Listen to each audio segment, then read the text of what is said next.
La mandibule est un os impair, médian et symétrique qui constitue le tiers inférieur du massif facial. C'est le seul os mobile du crâne grâce aux articulations temporomandibulaires. Elle est composée d'une partie horizontale en forme de fer à cheval à concavité postérieure, le corps, et de deux parties verticales situées à ses extrémités postérieures, les branches montantes. Les branches montantes sont deux lames osseuses quadrilatères, aplaties et verticales, qui se prolongent en haut par deux apophyses, l'apophyse coronoïde en avant et le condyle en arrière. Sur le bord inférieur du corps de la mandibule, on a la gouttière de l'artère faciale. Le canal dentaire inférieur livre passage au vaisseau et au nerf dentaire inférieur et s'étend depuis la base de l'épine de Spix jusqu'au trou mentonnier. Normalement, il passe à environ 5 mm de l'apex de la dent de sagesse. Il y a trois muscles élévateurs, le masséter, le temporal et le ptérygoïdien médial. Les muscles abaisseurs sont au nombre de 4, les muscles digastriques, styloïoïdiens, myloïoïdiens et génioïoïdiens. La vascularisation mandibulaire dépend de l'artère alvéolaire inférieure. Il s'y ajoute un apport vasculaire perforant issu du périoste. L'innervation de la mandibule est assurée par le nerf alvéolaire inférieur qui chemine dans le canal mandibulaire.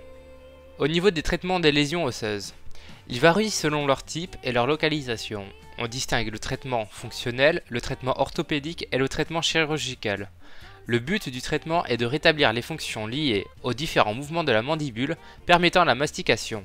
En cas de déplacement ou de perte osseuse, l'objectif du traitement est également de restaurer l'intégrité anatomique, en particulier dans la portion dentée de la mandibule, afin de rétablir l'esthétique, l'articulé dentaire et la continuité osseuse.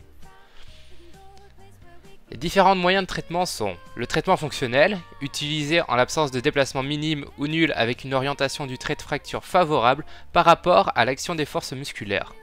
Il consiste en la prise d'une alimentation d'abord liquide puis semi-liquide, ce qui permet de solliciter les pièces osseuses de façon modérée.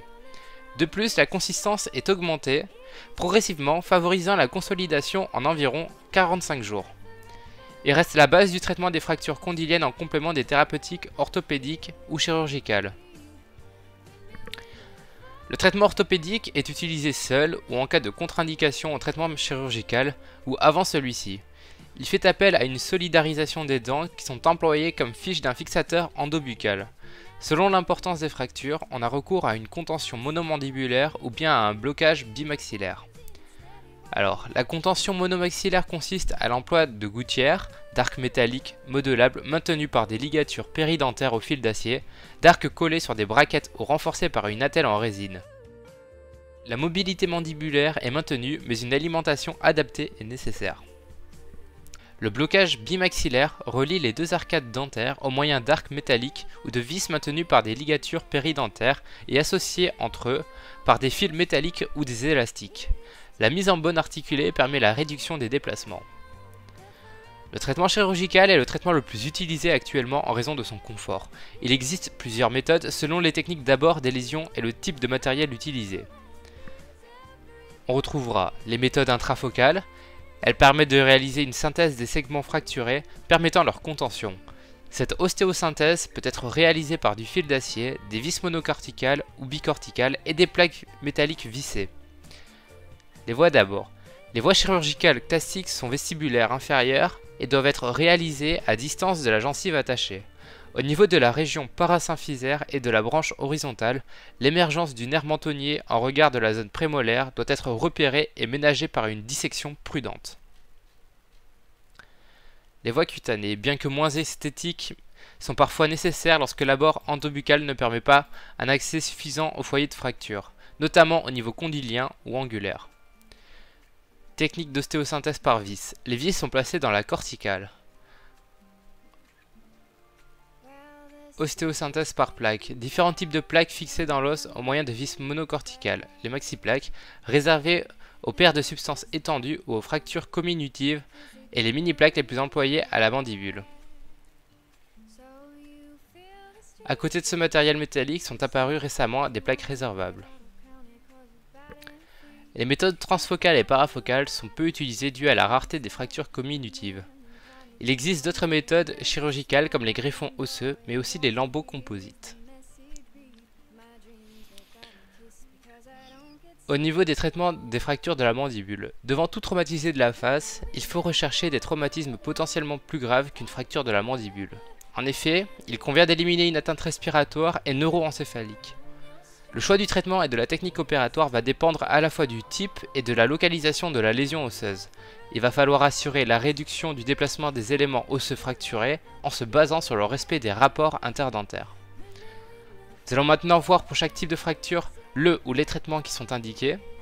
Pour les fractures partielles, on peut réaliser une contention par ligature ou attelle en résine autopolymérisable pouvant être renforcée par un fil métallique ou par un blocage intermaxillaire.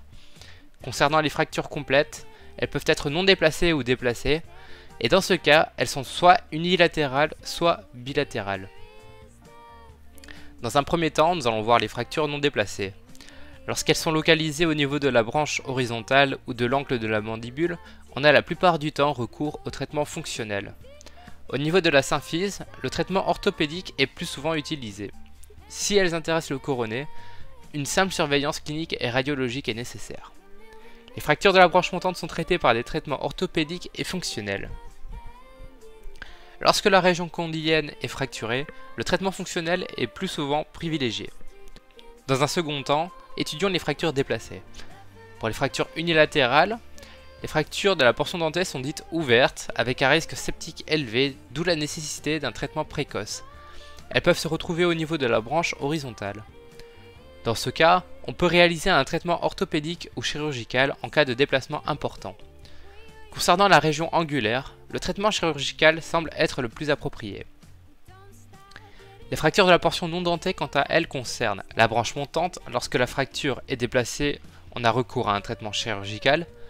Pour la région sous-condylienne basse ou haute, des traitements orthopédiques ou chirurgicaux peuvent être réalisés. Pour les fractures capitales, certains préconisent une mobilisation précoce, d'autres sont partisans d'une intervention chirurgicale. Pour les fractures de l'apophyse coronoïde, le traitement chirurgical est rarement indiqué et un blocage de courte durée peut être utilisé à titre antalgique. Les fractures déplacées bilatérales peuvent être symétriques ou asymétriques. Du côté des fractures symétriques, on retrouve les fractures parasymphysaires bilatérales ou les fractures de l'angle bilatéral, et le traitement est de préférence chirurgical. Pour finir, les fractures condyliennes bilatérales sont traitées par un traitement orthopédique et ou par un traitement fonctionnel pour éviter les répercussions sur la cinétique articulaire. Le traitement chirurgical, quant à lui, est rarement utilisé. Les fractures asymétriques nécessitent le plus souvent un traitement chirurgical par ostéosynthèse d'au moins l'un des foyers de fracture avec son blocage intermaxillaire prolongé.